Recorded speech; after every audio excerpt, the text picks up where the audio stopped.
Are going to be breaking down from 49ers training. And there are a couple ones that are really standing out to me. Pretty much the reason why I wanted to do this particular type of show is because I think we're getting a much better idea of what we're seeing out there at 49ers practice. Some of the things that we're doing really, really well, some of the areas where you could see some improvement. So we're going to basically talk about the trends, and especially as we head into the weekend, where today was a bit of a lighter practice. Kyle Shanahan already spoke about how they are going to pick up the intensity heading into this weekend. So we're going to discuss some of the injuries that have come up. We had Kyle Shanahan speak on the gap seen around the world between Brandon Ayuk. Of course, all the Brandon Ayuk stuff is still swirling on Twitter, all that good stuff. So that's what we are going to do today.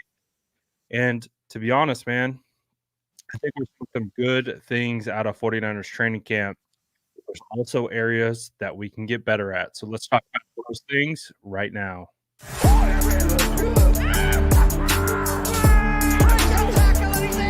Smash that like button if you haven't already. Love to see it.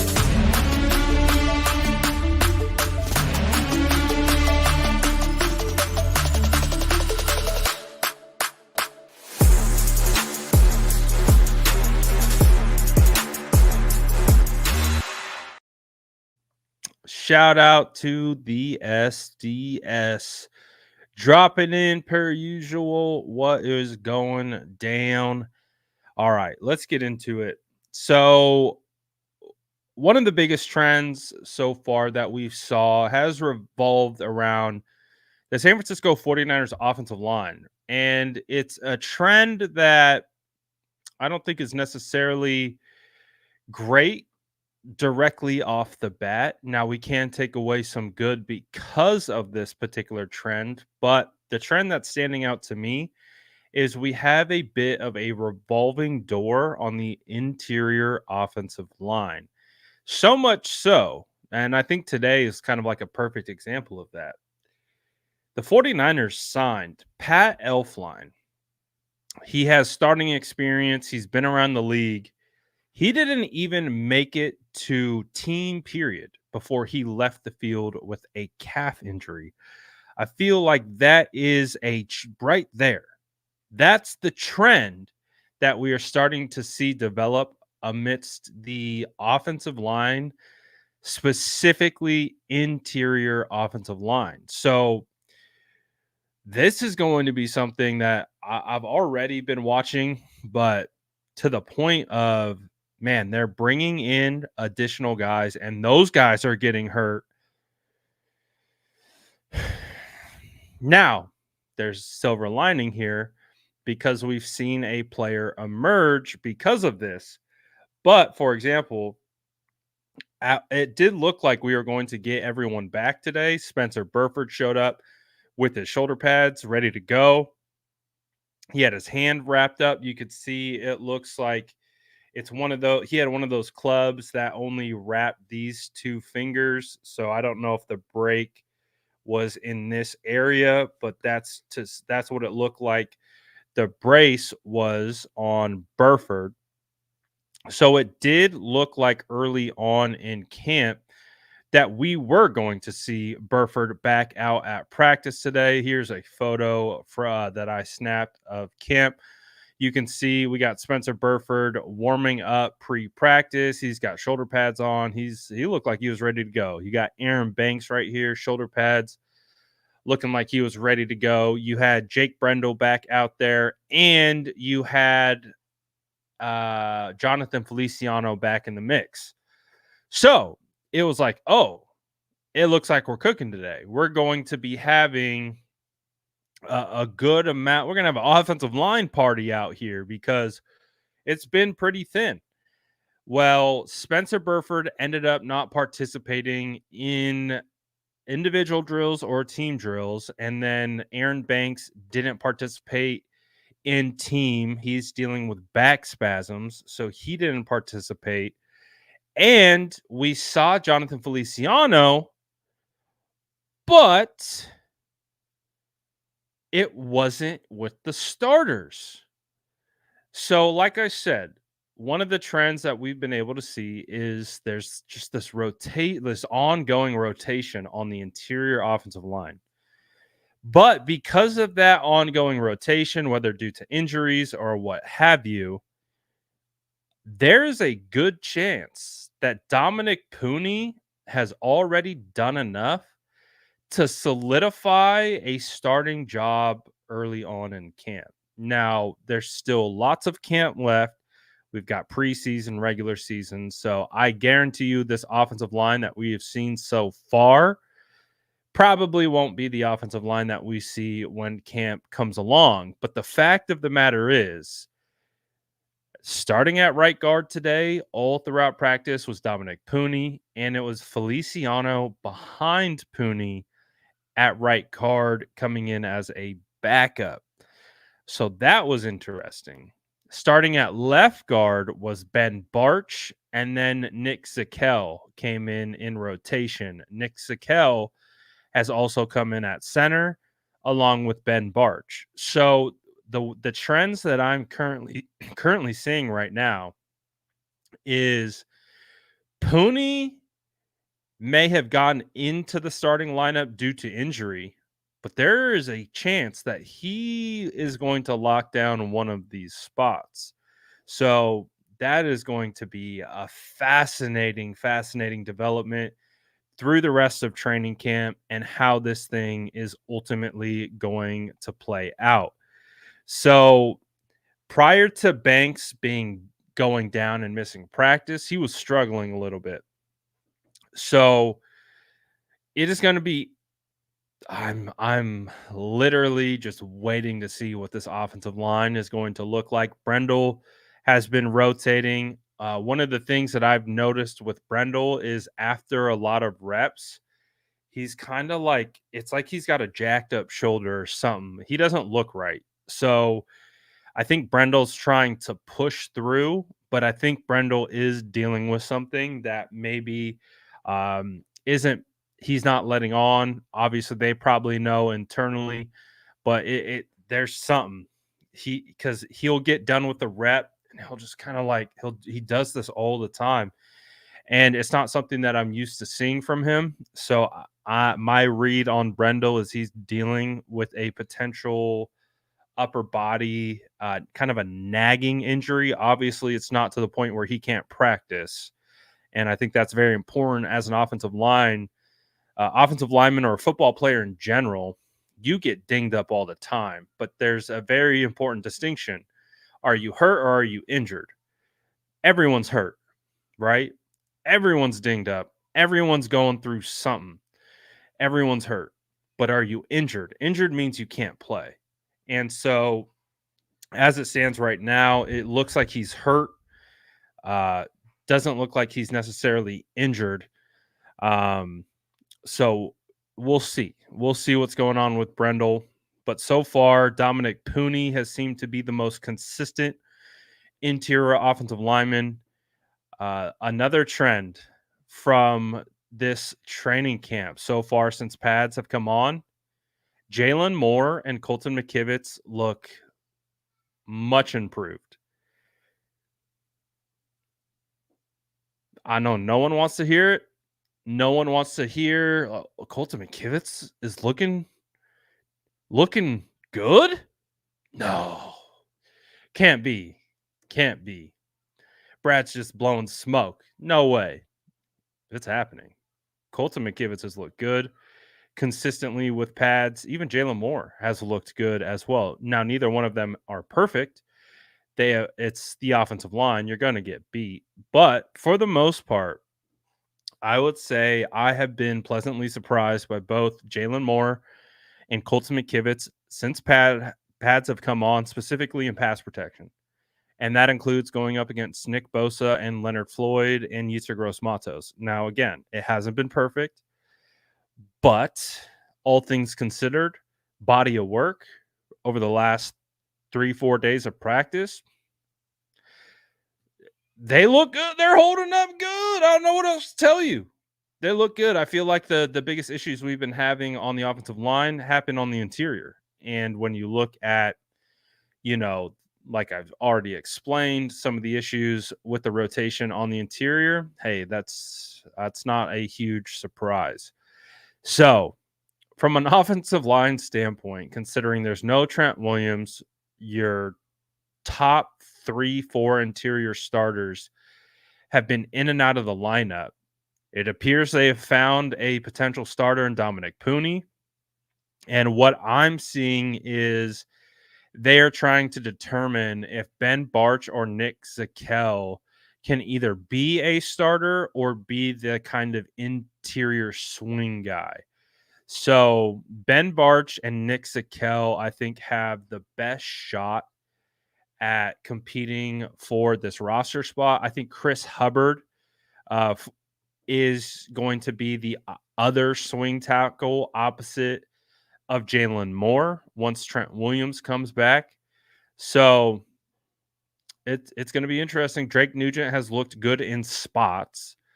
Ben Barch has looked good in spots. They waived Bryson Mays today. So we're starting to get a better picture right now of the 49ers offensive line. And so far, at least on the edges, the returns are good. Lisa says, I want my tackles to be improving and good. Well, that's what they're doing. That's what they're doing, Lisa. Colton McKivitz, I'm pleasantly happy to report that he looks solid. And even Jalen Moore. Even Jalen Moore looks solid.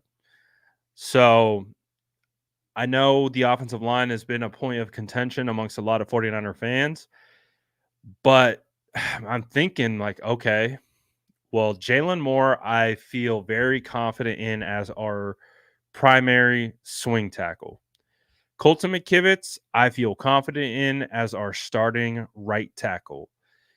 Dominic Puni, if he starts at left guard, right guard, or center, I'm gonna take out center just because he's not repping center. But if I know he can play left guard, so left guard or right guard, I'm feeling pretty confident so far with Puni. Brendel has been he's struggling a little bit right now. There was even a moment in camp where he kind of came out and you could see Forster wasn't yelling at him, so he wasn't chewing him out, nothing like that. He was just he was coaching him up, and they were just kind of going back and forth. And I can't sit here and tell you what they were talking about, but you could tell it's like Forster's like, come on, like sense of urgency, kind of body language a little bit with Brendel. So it's going to be interesting to see what that room looks like. But those are some of the key trends that I've been seeing right now with the 49ers offensive line. Now, obviously, they are banged up. We don't know when we're going to see Spencer Burford back into the mix, but hey. So one of the things that this also transitions into is we've seen really good pockets around Brock Purdy. Like, for example, today, there was such a clean pocket around Brock that he had all day to just sit in the pocket and just survey the field to the point where the internal clock goes off, right? He clearly went beyond 2.5, 3 seconds. No one's open. So he tries to break free, step up through the pocket. He would have been sacked by Yetur Gross Matos, and he actually threw the ball out of bounds. It was probably the first throwaway that I've seen from Brock. But I think this particular play is very, like, we're talking about trends. This play to me is indicative of one of the bigger trends that we've seen from 49ers training camp so far. solid pass protection, clamps by the 49ers secondary. The 49ers secondary is I've never seen it this good in training camp. And this is my 4th year in training camp, and I think back to one of my first years covering training camp when it was probably the worst position group on the field. Well, it's not the worst position group on the field anymore. You might even say it's the best position group on the field because of what they're doing. So, I I saw someone on Twitter ask me to try to determine if these coverage sacks are happening in man or in zone. To kind of give you an inside look in how my eyes are watching practice means that I'm kind of watching what's happening within the pocket. I'm watching as best I can the offense and defensive line while Brock is determining where he throws. Then when Brock goes to throw, assuming it's a throw, I track the ball and then I see the play on the ball, whether it's a catch, whether it's a PBU, whether it's an interception. So it's really hard for me to be able to determine if it's zone or man. I would need um I'm not looking pre-snap for that, and I would need a better look at probably like the practice film to be able to determine that look, but it's not something that I've been trying to identify beforehand. So what I've been seeing though is Brock, like, so I'm really focused on watching how the pocket is developing, whether it's collapsing, whether there's pressure on the outside, pressure on the inside, and kind of how Brock is moving through. Well, there's a lot of instances where Brock is moving through his reads and he has time to make his throws. And we do know that Brock is very quick at getting the ball out of his hands. Well, the probably the biggest trend that has developed from this training camp, and this is all of training camp, is coverage sacks to the point where Brock doesn't know where to go with the football. And again, I was talking about the play that he would have been sacked on Yetur Gross Matos, and he just threw the ball away. It's like we've been preaching all camp that Brock will throw it up if it is a coverage sack or whatever. But I'm starting to sense almost Brock feeling frustrated that he has nowhere to go with the football. So now, while that is a good sign for the 49ers defense, that then pivots to a trend of, are the 49ers wide receivers not able to get open? There was a play today where Brock, and move the ball period, was going to push the ball probably about 30-35 yards downfield to the corner back of the end zone. And Deebo Samuel could not shake free of Diamador Lenore, to the point where Diamador absolutely disrupted Deebo Samuel's route. I don't think it was a bad throw because it was an overthrow. I actually think the ball placement is exactly where it needed to be. The problem is that Deebo couldn't separate from Lenore, and Lenore was like, I mean, Deebo was fighting to get off Lenore, and Lenore was like, nope. And it messed up the timing of the route. And that to me kind of speaks to some of these coverage sacks. I think there is some, and again, it would be much easier for me to go back and look at the tape and be able to, tell you exactly. But from everything that I've seen, is these wide receivers have struggled to create separation.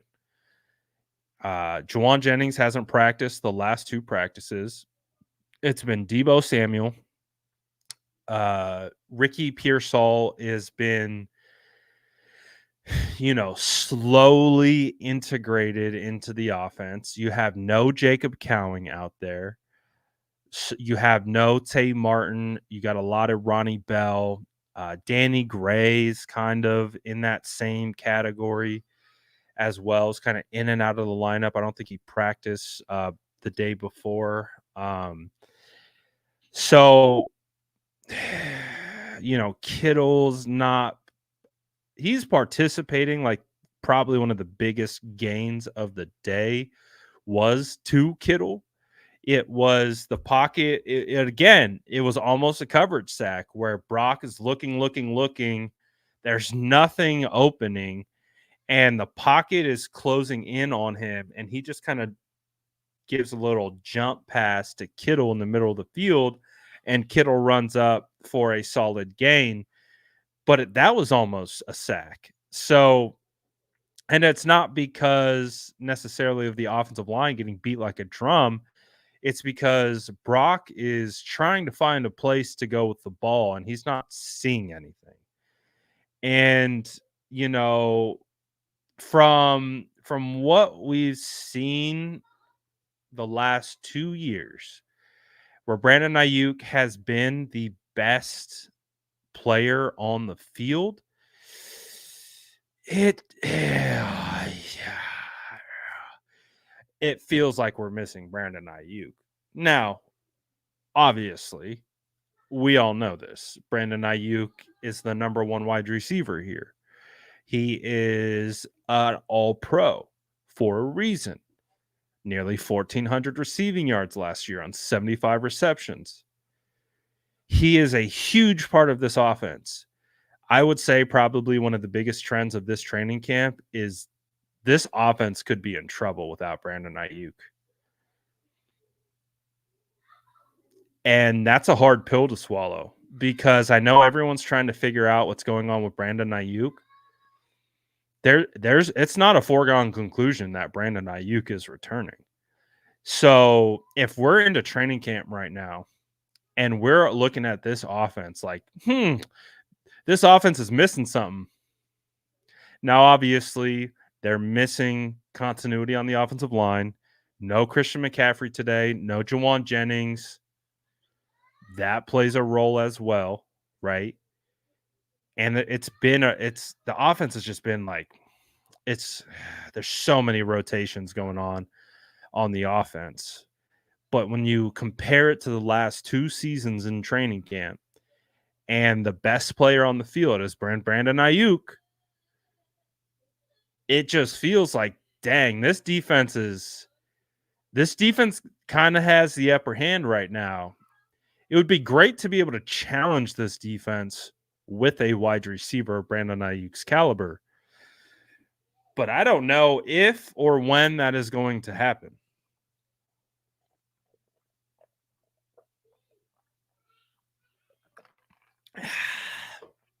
So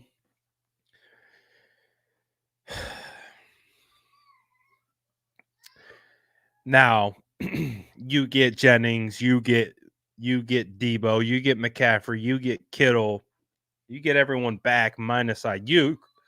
Obviously, the offense is going to look a little bit better. But I think one of the things that we are seeing in camp is the importance of Brandon Ayuk. So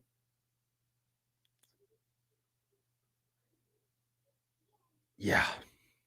Lisa says, has Nugent got any reps at center? Nugent has gotten reps at center. He's gotten he actually got a lot of reps at right guard today.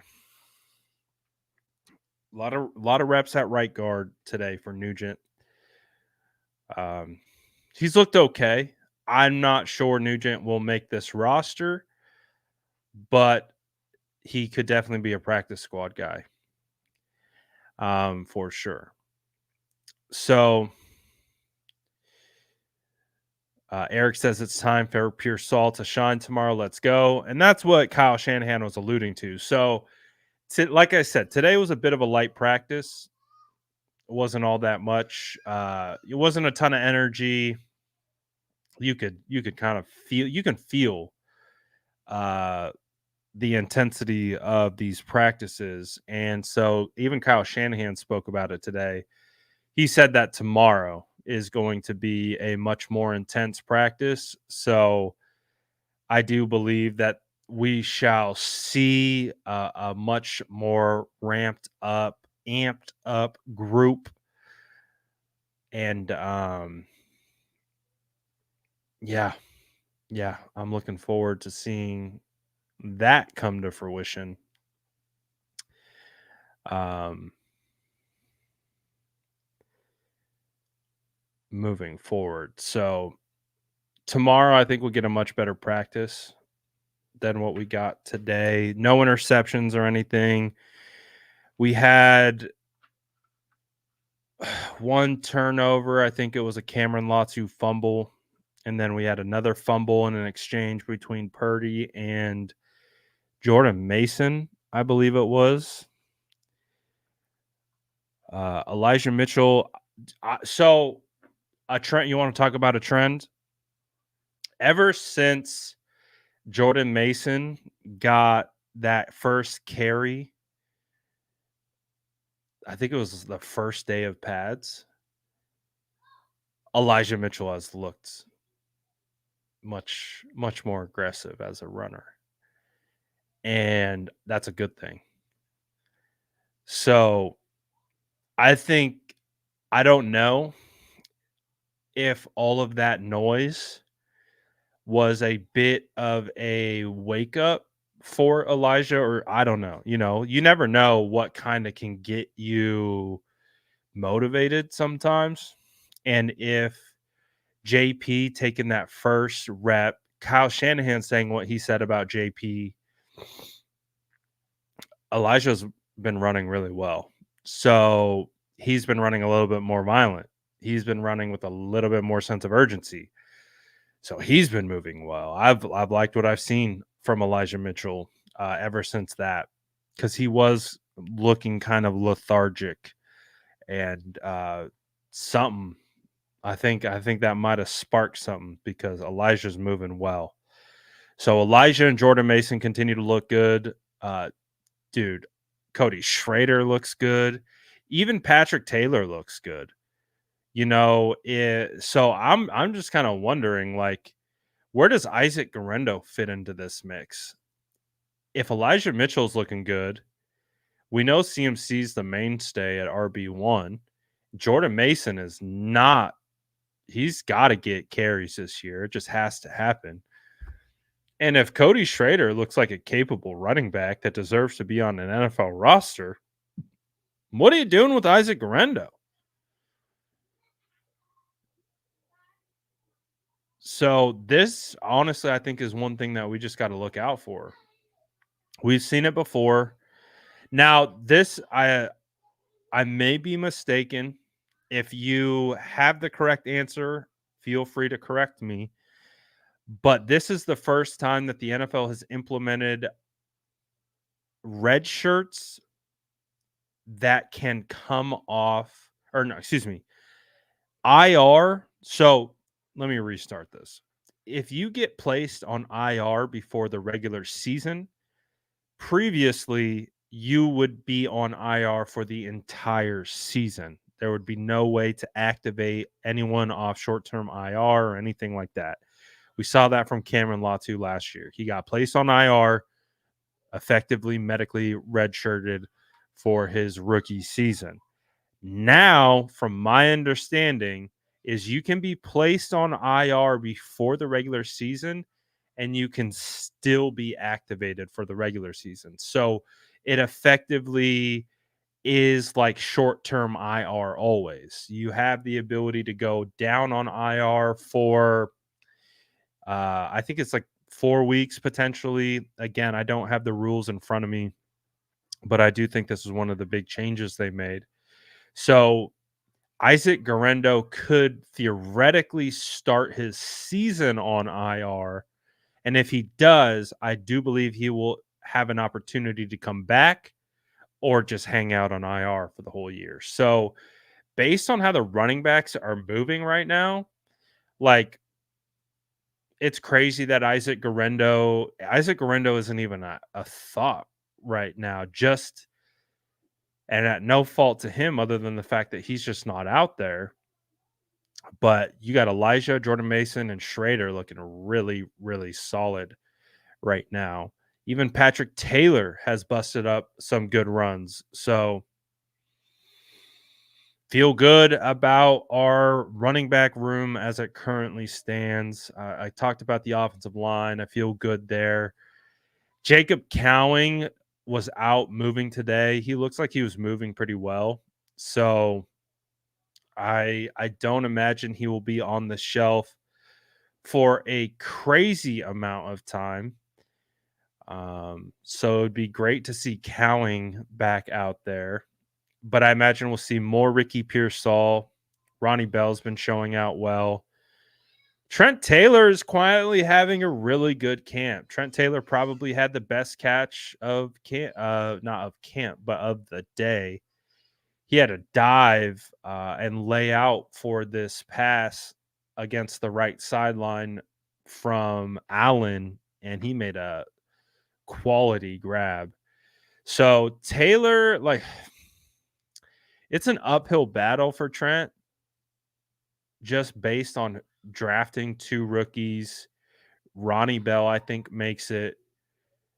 Obviously, you assume Ayuk's going to be here, but I think that's TBD. Um, Debo Samuel, Jawan Jennings. You got Chris Conley, Danny Gray. Tariq Owens actually looks kind of nice. I think Tariq Owens definitely should be a practice squad guy. He was a guy that I felt was like, this feels kind of gimmicky. And I don't know if, that's just my own perception. I was like, do we really like Tariq Owens? Or are we just kind of giving him a like, all right, your dad played for us. We'll give you a look. I think I was wrong on that because he actually looks like he can ball. So Tariq Owens, I was unfamiliar with your game. I owe you an apology. He looks like he could be a guy, like in the sense of eventually own a roster spot in the NFL. I'm not saying it's as a rookie, not saying it's with this team right now, but Owens, if he keeps working and he keeps developing, Tariq Owens looks like he could be a guy that finds himself on a roster in a couple years. So those are the kinds of guys that you want to put on your practice squad. Those are the kinds of guys you want to develop internally. So when the opportunity arises, you can actually use those guys later on down the road. So I'm I got my eye on Tariq. I do. I'm not gonna lie. I didn't think much of him. From some of those like workout videos that we saw during the open practice, or it was like the local pro day. But yeah, he's looked good. So I apologize, Tariq. I wasn't familiar with your game. Will Cowling make the final 53? I would say it's almost 100% guarantee he makes the final 53 as long as he's not injured. Brad, does the defense get hands on? Does the defense get a heads up on what the offense is running? No. So now the offense will run specific things. So like going back when I used to practice a lot and we were running first team offense, like they can pick up trends really easily. Like I've talked about, in some team periods, it looked like they were really repping play action. So the defense can pick up like, oh, they're working this particular part of their offense. So we can kind of pick up on it. We can get a jump on it. Those kinds of things happen. But yeah, they don't have the plays. The defense is running their own plays. Now there could be coordination between the offensive defensive coordinator, like we're trying to get this look line up in this look. Um, we want to see how it goes, but there's always like a sense. And two, like when you go up against the same guys every single day, you pick up on their tendencies. So you can kind of pick like, oh, this is a pass play, this is a run play, like, oh, this looks like play action, this looks like a screen. You can kind of pick up on the tendencies of your own guys because you play against them so much. But it's not like they are being told what the offense is doing. And because then, yeah, they're definitely out there playing ball to test themselves. First 4-week outlook for the 49ers. If Ayuk doesn't get a contract done, which I doubt, first 4-week, they're going to need someone. They're going to need someone. If you're not going into this season with Ayuk, you need someone. I think Debo has a very important role on this offense. I don't think that role involves being a deep threat downfield. Debo Samuel is a menace with the ball in his hands, but I think he does his work behind at the line of scrimmage or the short to intermediate. Juwan Jennings, jump ball, third down conversion, touchdown guy. If you don't have Brandon Ayuk, you need someone who's going to be a deep threat. You need someone who could stretch the defense. You need someone who can. You need someone like we talk about a lot, like the importance of Debo Samuel and what he does pre-snap. Well, I think we're seeing the importance of Brandon Ayuk not being there to stretch the field. That's one of the biggest takeaways of training camp is this defense is clamps right now. And is that in part due to not having a legit deep threat like Brandon Ayuk opposite side of Debo Samuel? Now, again, Pearsall, could he be a deep threat? Potentially. He moves well. He's got speed. He's quick. But it just hasn't come to fruition yet. Now it could happen. Jacob Cowling obviously could be a deep threat, but we just haven't seen it. I have yet to see Jacob Cowling in a 49er uniform since wait, is that true? I guess I haven't seen Jacob Cowling in pads. I think that's the distinction there. I haven't seen Jacob Cowling in pads, so that's kind of what I wanted to see, how he looks like once you strap those pads on. He, of course, can be a deep threat. He's a burner. We all know that Jacob is very fast, but I just haven't seen it yet. He's not out there in pads. So if he were to come back and then we were able to see, like, okay, Cowling stretching the field, there we go. But we know Ayuk is arguably one of the best in the league at doing that. With Cowling, we just don't know.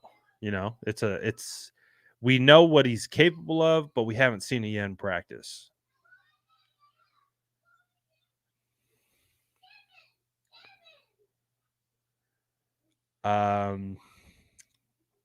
If Purdy can earn a starting spot at right guard, do you think Feliciano will slide to center?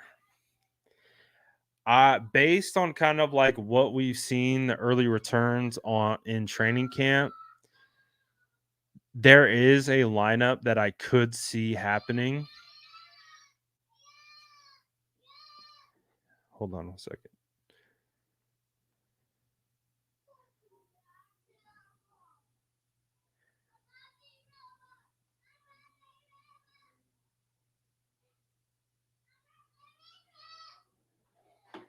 I think there's a lineup where we could potentially see Trent Williams, maybe Dominic Puni, Feliciano at center, Burford at right guard, Colton McKivitz at right tackle. because Banks has been dealing with a lot of injuries, and I think it's hampered his performance. And so if he gets hurt, I think they would slide Puni to left guard. I talked about Brendel looks like he's a bit hurt. That could open up the door for Feliciano. And then you could, if Spencer Burford gets healthy and gets back to form, you could put him at right guard. So I think we don't know what the starting offensive line is going to look like just yet. But it could, I don't know. It could be like we expect: Trent, Banks, Brendel, Burford, McKivitz. We could go back to like the OGO line. That is definitely a possibility. But I also think there is a possibility that they are open to shifting some things around. Like, that's my early read. We're talking about trends today. One of the early reads is I don't think they are super set at what the interior offensive line is going to look like. And the fact that Dominic Puni has gotten these early opportunities in camp and has taken advantage of them, and if he continues to do it in preseason, there's another element to where he could absolutely just insert himself into the starting lineup. I don't know what the 49ers plans are for Banks in the future. We do know that there is a very clear trend that they will identify a position that they want to place in the draft 1 year before, right? Well, what does that look like? When Laken Tomlinson was heading into the final year of his contract, they drafted Aaron Banks. They started Aaron Banks at the right guard spot, but then when it was time for Laken to move on, they then put Banks in his spot. It feels like Puni is that guy. Does that make sense? Like, it feels like Puni is now in Banks' position from 3 years ago, where Banks is heading into a contract year. Puni's starting at the right guard spot, but we know he can play left. And so the question becomes, does he actually jump that cycle? Does he jump the cycle and start this year opposed to next year? Because if you remember, Aaron Banks struggled in training camp in his rookie year. So, and then he got hurt. And so it really, and I think they wanted to start him at right guard, but I just think it didn't, it didn't progress that way. Well, if Puni's already solidifying himself as a guy who could start on this offensive line, and Banks is hurt right now, that could be what opens up the door. So we'll see. We'll see. I wouldn't say they're running vanilla offense. Like, we saw end around from Debo Samuel today. Lenore absolutely blew it up. Pop Debo. I wouldn't say it's ultra vanilla. They're not doing like crazy misdirection and stuff like that.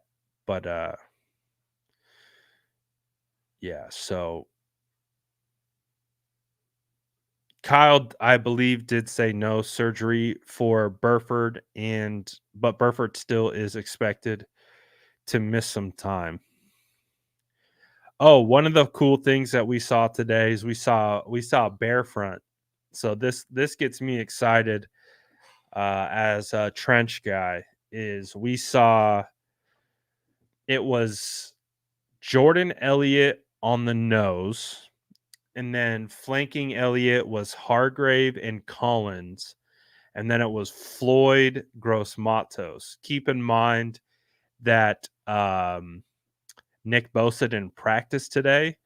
So if Nick Bosa was practicing, I would imagine a bear front would look like Floyd, Bosa, Hargrave, Gross Matos, and then Malik Collins, or Hargrave and Malik Collins can switch between who's over the guard, who's over the center.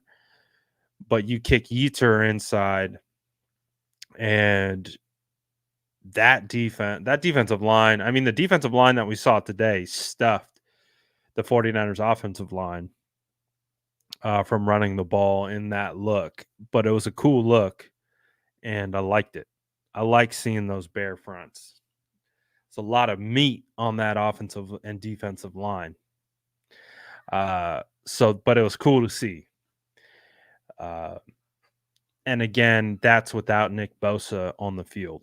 So I would assume they would want YGM there. So YGM would then kick inside either Floyd or Bosa in that scenario. Let's see. What other stuff did we get from today? Oh, yeah, they were practice. So I don't know if kind of watching the preseason game and watching them actually execute the kickoff rule, this was the most in-depth we've seen them practice. They've practiced the new kickoff rule before for sure, but this felt like the first like live bullets, like the first scrimmage type setting of the kickoff.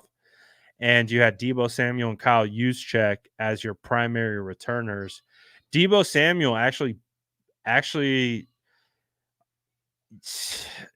I'm not going to say he scored a touchdown, but he got two.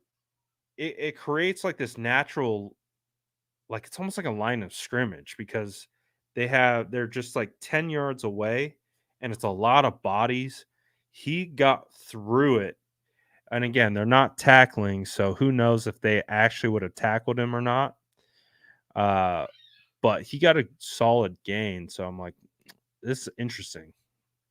Honestly, the new kickoff, it looks like it would make sense if you just squib kicked it every time. I don't know. It's going to be a really interesting thing to watch develop. It definitely is. But I would say if we want to talk about trends of best player in camp, it's got to be Diamador Lenore. Demo's been going crazy. So Diamador Lenore, based on what we've seen, is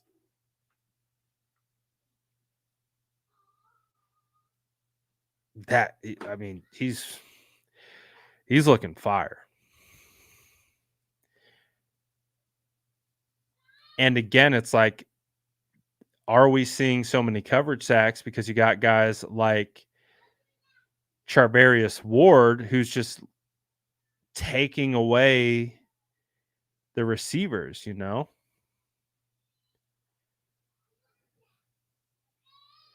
So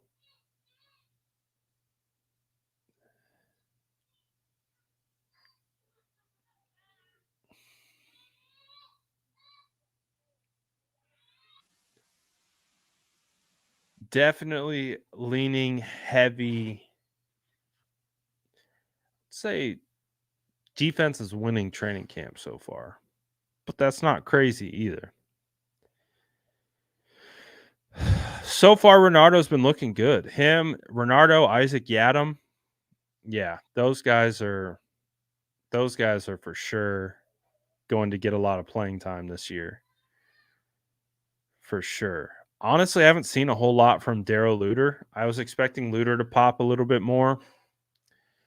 We've seen some Womack. We've seen some Ambry Thomas. I haven't seen a whole lot from Rocky Sin. Jalen Mahoney is a guy that I really like throughout this training camp. I've really liked the undrafted free agent safety. I think he's going to stick around. I think he's definitely going to stick around. I like what I've seen from him for sure. So this was one of the things, right? Like we heard a lot about Malik Mustafa before pads came on. We haven't heard much of Malik Mustafa once pads have coming on. So he definitely was showing out without pads, but that's why I always talk about these training camps as like, okay, that's a good sign. It's a good sign that a guy looks good without pads, but you gotta wait till pads come on to be able to give a true eval. And it's like guys like Renardo actually maybe struggled a little bit without pads, but boy, once the pads came on and Renardo could be more physical, he's looking pretty good. I really haven't seen a whole lot from Malik since pads have come on. I've seen a lot more of George Odom than Malik. So doesn't mean he's not doing what he's supposed to be doing because like I said, I my order of operation is kind of watching trenches, watching the pocket, then like watching where Brock goes with the ball, and then I track the ball to watch who's making the play, whether offense or defense on it, and haven't seen a whole lot from Mallet. And that doesn't mean he's not in the correct position, taking away his responsibilities. It just he hasn't much since pads have come. So just something to keep an eye on, something to watch develop and play out. I think we'll get a much better feel to once we get some preseason stuff going.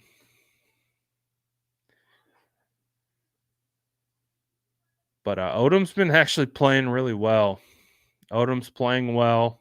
I think Huff is on the brink of coming back. He is really close.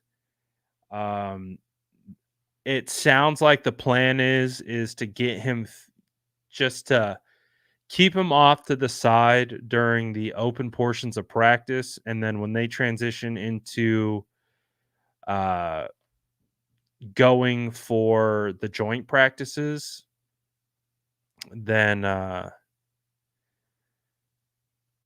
think it will be good. I think it will be solid.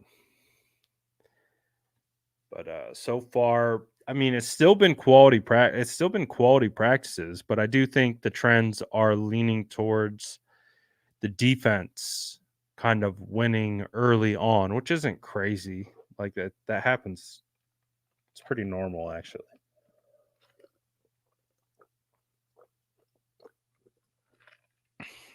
I would say the defense has been at full strength much more consistently than the offense has. So that will absolutely have an impact as well.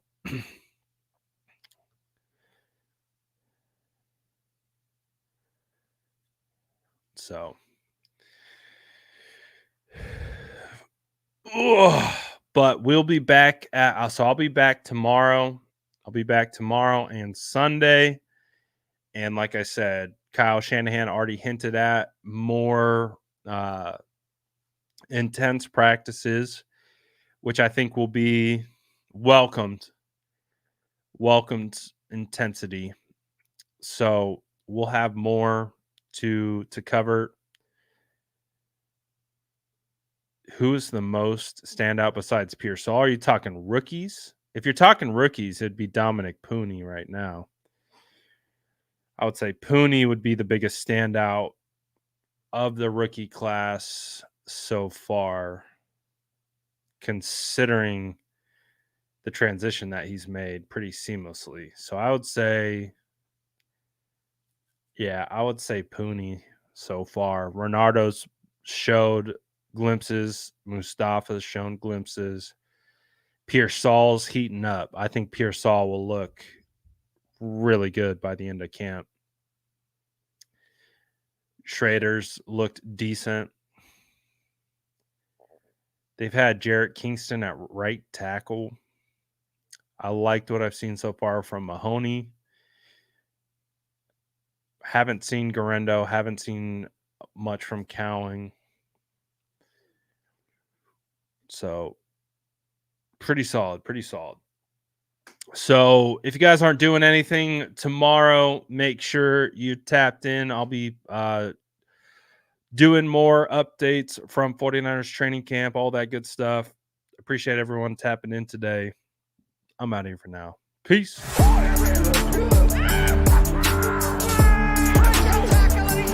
Smash that like button if you haven't already. Love to see